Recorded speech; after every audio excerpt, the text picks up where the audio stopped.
Ant-Man and the Wasp Quantumania, the first entrance in Marvel Studios Phase 5 with the continuation of the Ant-Man series, with also the introduction of a brand new villain in Kang the Conqueror. Before we get started with this review, please, for me, like, comment, and subscribe to the channel. It really does help in the end. My name is Anthony Salic. Let's get on with this review. I just got done watching the film a while ago, earlier. And, all right, here we go. First of all, is this a bad film?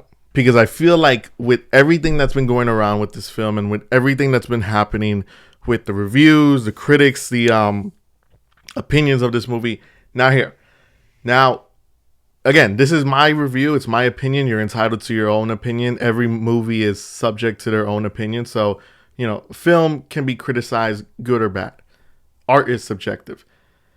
My opinion, as an MCU fan, as a person who has watched literally everything about the MCU, knows everything about these characters and whatnot, this was a good movie. But it has difficulties with it. It's very flawed. It has very difficult things that I can't really explain simple, but I'm gonna get into that. It's a fun movie, similar to the first Ant-Man films, which are just fun adventures. The first Ant-Man film is a heist film. The second Ant-Man film is a search and rescue film, and then this film is like, it's trying to be something that I think doesn't totally hit the mark. So let me explain it like this. So the film is essentially the Ant family, which consists of Hank, Janet, Scott, Hope, and Cassie, all get sucked into the quantum realm, in which Kang the Conqueror then tries to make a deal with Scott in order to rescue or kidnap some sort of orb.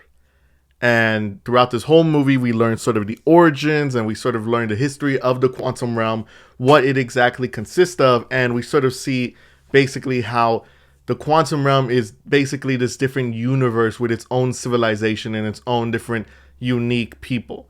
So I think the best way to break this review up is to do sort of the pros and cons of this movie, just so that people can better understand how I feel about it. Pros. Obviously, I think that Kang the Conqueror, Jonathan Majors, is an incredible actor. And again, this is going to be very spoilery, but he does a great job as Kang, and every other variant that we see later on in the post-credit scenes are just as great as the Kang the Conqueror that we get to know. Kang is without a doubt an amazing villain who just, I don't think is on Thanos' level yet, because even Thanos had some films to sort of build up to, but he is definitely one step above of where what Thanos was at the time, right? Like, Kang the Conqueror is already one step ahead when it comes to the introduction of the villain. I don't think he's on Thanos' level, but he's one step ahead of where Thanos would usually be. Scott Lang, the main protagonist, great. Paul Rudd, amazing, comedic, funny. Michelle Pfeiffer's Janet Van Dyne, good, hilarious, funny, sad backstory, and it's overall great. The quantum realm itself, it's very, very unique. One of the things that I've been seeing going around is the VFX sort of negativity. And may I remind you that there's no such thing as the quantum realm. So everything that you see when we're inside of the quantum realm is completely, it's completely imaginative. You have to imagine what this quantum realm is. And Marvel Studios was luckily able to paint a picture for us to better understand what this fantasy universe is. And they do a really good job. I think that the creatures in the quantum realm and the human-like characters are really cool. They're obviously meant not to be the main focus, but they are some side characters that you could potentially love and hate. The story. I think the story in writing is good. It's our heroes get trapped. 2 of them end up meeting Kang. 3 of them have to rescue Scott and Cassie. and it's pretty much a fight between Kang and our heroes. So again, to sort of talk about the cons of this whole thing, my only cons with this film are the story is a little bit lackluster. I mean, it's simple. It's Kang tells Scott to steal something. He does. They end up fighting over it, and then it's a giant battle between Kang's army and the people of the quantum realm. Some of the other cons I had with this film, the dialogue mostly between Catherine Newton and some other characters, really, really flat. Cassie was like the one character that I think suffers from this film. Like truly. Like even Hank and Hope, their acting and their dialogues were fine. They just didn't have a whole lot. Cassie was just like whenever she had a piece of dialogue. Just absolutely flat. I did like her motives, her ability to help people, and the way that she fights. It's just the dialogue just needs to be worked on. Maybe it has to do with the acting, but who knows? Another con, I really thought that they could have given this more time.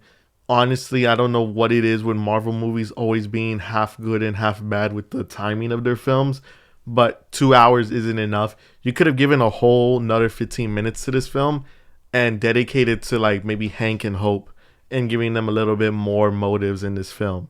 Um, and probably the last final con that I have with this is that, and this isn't really me personally, but this is probably something I feel like the general audience might feel.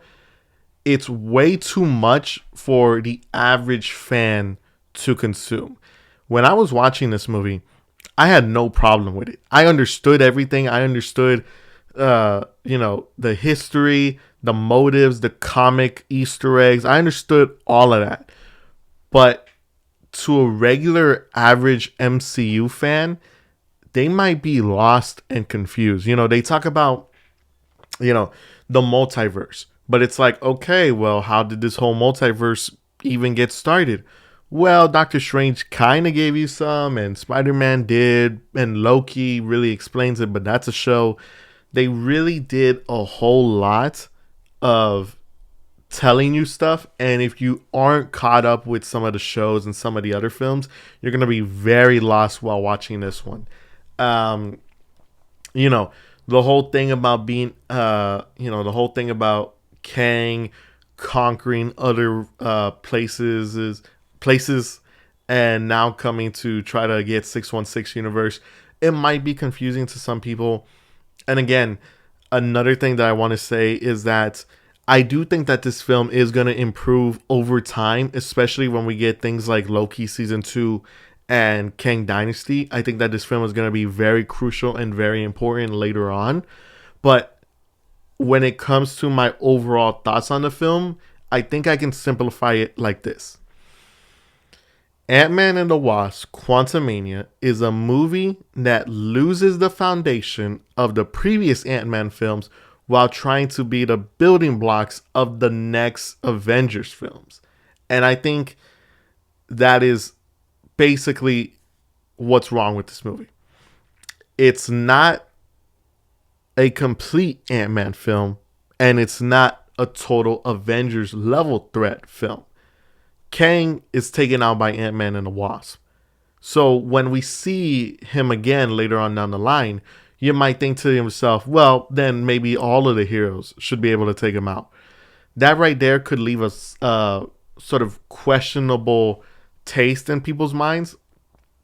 And I think that because of what we've seen of Kang and because of how easily defeated he is, it might lead people into questioning like, oh, can this guy actually be taken out by just like 3 heroes? Or can he, or will we see something different or a different variant of him in the future?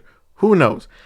Overall, the movie is fun. I had a great time with this film. I think the characters shine. Some of them are a little bit, they almost get to a point of being good, but it just falls a little bit short behind. And as I said earlier, it's an Ant-Man film that loses the foundation of what is an Ant-Man film while trying to build the blocks to the next Avengers film. And again, you know, I think this movie is going to be crucial later on down the line. We now know Kang's motives. We now know why he does. So that once we get into Kang Dynasty, we can go instantly into the formation of the Avengers and the action scenes between the new Avengers and Kang. So while I will say that this film lacks in some parts, it makes up for it with other parts. You know, it does really good in some things, but falls flat on some other things. Overall, if I were to rank this film, oh, by the way, I also want to say the action scenes were pretty cool. I love Kang's ability. His futuristic tech is exactly what makes Kang so dangerous. We've never seen a hero, aside from like maybe Iron Man and Black Panther, use technology as like a crucial weapon. But with Kang, it's like, you know, he's obviously from the future. He's from the 31st century. So his technology is just outstanding. It's anything unlike we've seen in the MCU from a technology weapons point of view. It completely dwarfs what Wakanda has, what Stark had, what the Fantastic Four have. Like it's on another level, which I do think is going to be crucial when we see Kang, whether or not it's going to be this one or another variant in the future. The technology and weapons that he has is going to completely obliterate whatever Avengers go after him. And I cannot wait. So, and also the design was really cool. I like the comic accurate design. But in the end, if I were to rank this film with the other two Ant-Man films, because I did watch the first two Ant-Man films a while ago, so here's my ranking. Ant-Man 1, 8 out of 10. It's a fun, great heist film. Ant-Man 2, 7.5 out of 10. It's a good search and rescue film. It lacks a little bit in terms of like trying to maintain its pace and the villain. Ant-Man and the Wasp: Quantumania. I hate to say this, but I give it a straight 7 out of 10. It is fun. It is, you know, here's the thing.